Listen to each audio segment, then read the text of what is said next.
Another top Boston Bruins trade target has been traded away, and it is not to the Boston Bruins. Joel Edmunson has been traded to the Toronto Maple Leafs, the top target, what was after Noah Hanifin, to add to this left side defense. Now, what's next for the Bruins? Are they going to go after another defenseman? Are they going to make a trade for a forward? That's what we're going to talk about here in this video, but we also have some other options that they could go for. But before we get into all of that, notice that 92% of you guys are not subscribed to the channel, so if you're looking for a spot to get all your Boston Bruins news as it happens, you're in the right spot. Make sure to hit the sub button. We have a lot of news coming down the pipeline from this trade deadline, and lots more to come over these next 2 days, so you're not going to want to miss it. Make sure to hit the sub button and join us along. So, we're going to start this one off. Like I said, another top target has been down in Joel Edmunson. The Toronto Maple Leafs traded from him from the Washington Capitals for a couple of draft picks. Another huge loss for the Bruins that they still weren't managed to get a hold of. We've been talking about the past few videos, the left side defense, the hole that is there due to the injuries and the lack of depth. And Joel Edmunson was going to be a perfect fit to put into this lineup for a replacement, to add to a playoff run, to up to a deeper playoff run, but now that's not going to happen. There was a report yesterday as well before this trade, like late last night, that Joel Edmunson was the top target and linked closer to the Boston Bruins than any other team. However, things don't always play out as they may seem, and that reports show. So the Boston Bruins missed out on Joel Edmunson once again. So where do we go from here? Obviously there are lots of other options that we can do.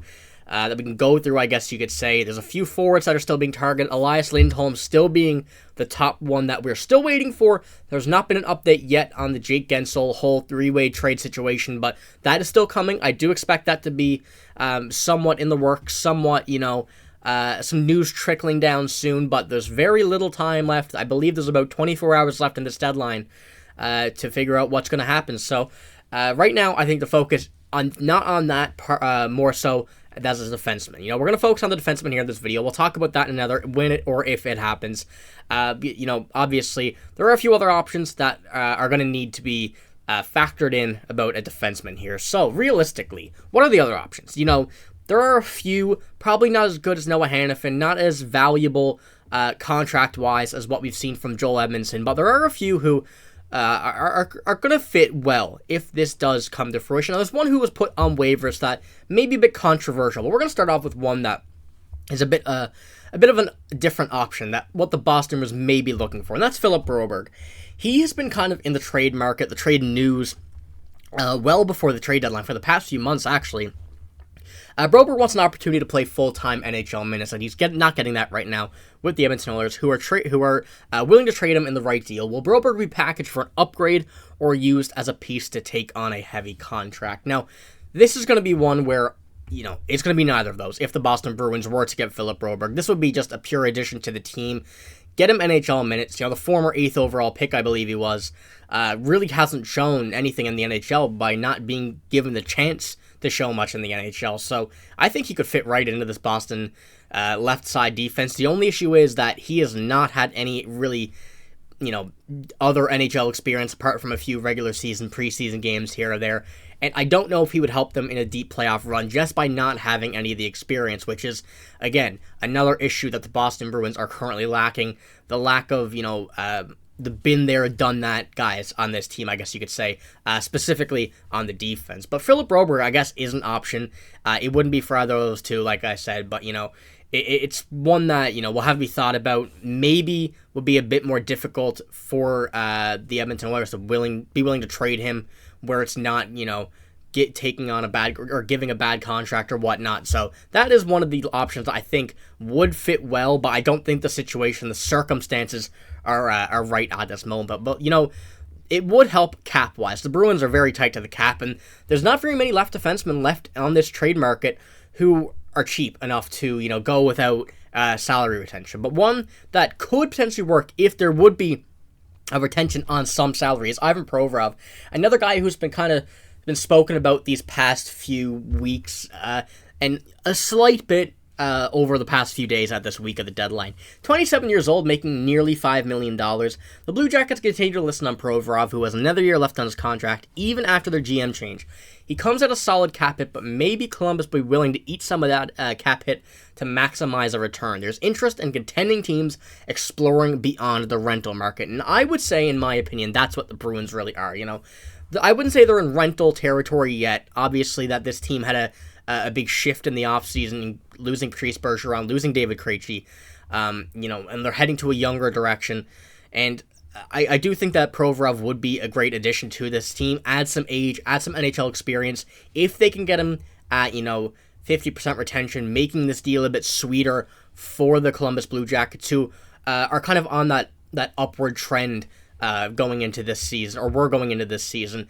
And I think that if you get him for just under $2.5 million for this season and next, that could be a great addition. Maybe if the Bruins are in a bit of an odd situation, a different situation than they are right now, next season they could flip him once again on another salary retention. There's many options that they could work with, but Provorov right now, I think with these next 2 seasons being locked in, being a big, very big defenseman, would certainly once again help on this left side. Another issue that they've been having is a bit of size recently. They don't have as much size as this team used to. They do have some big guys in Brandon Carlo, who's 6'6", but there's nobody that really is showing a lot of physicality like the old Bruins, like the 2011 Bruins showed in that playoffs, which is another part that you need if you want to go on a deep playoff run. But now there's one more that I have here that is a bit of a controversial one, I guess you could say, and this player has been put on waivers.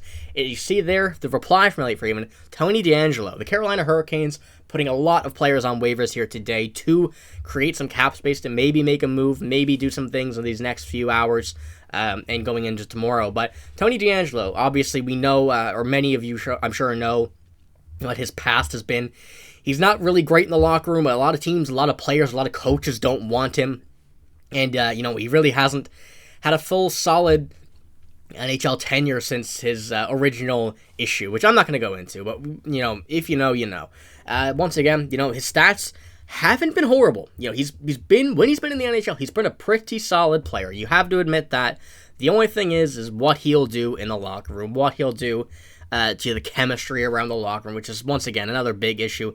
A right-handed defenseman, can also play left side as well, but a right shot. So, realistically, it don't help the left side as much, but he's still, once again, a very solid player that you could potentially get, to add without having to give up anything. It's basically, apart from the contract, a free option if the Bruins are willing to do it. Now, I don't know, once again, if this would be the right option. In my opinion, it's not. Skill-wise, he's very good. He's a good hockey player, but I don't know if the Bruins want to, shift their locker room momentum too much, or locker room chemistry of what they have now too much with, the addition of a Tony DeAngelo, who, once again, has a lot of problems with that kind of stuff. But there's lots of options the Bruins have to think about.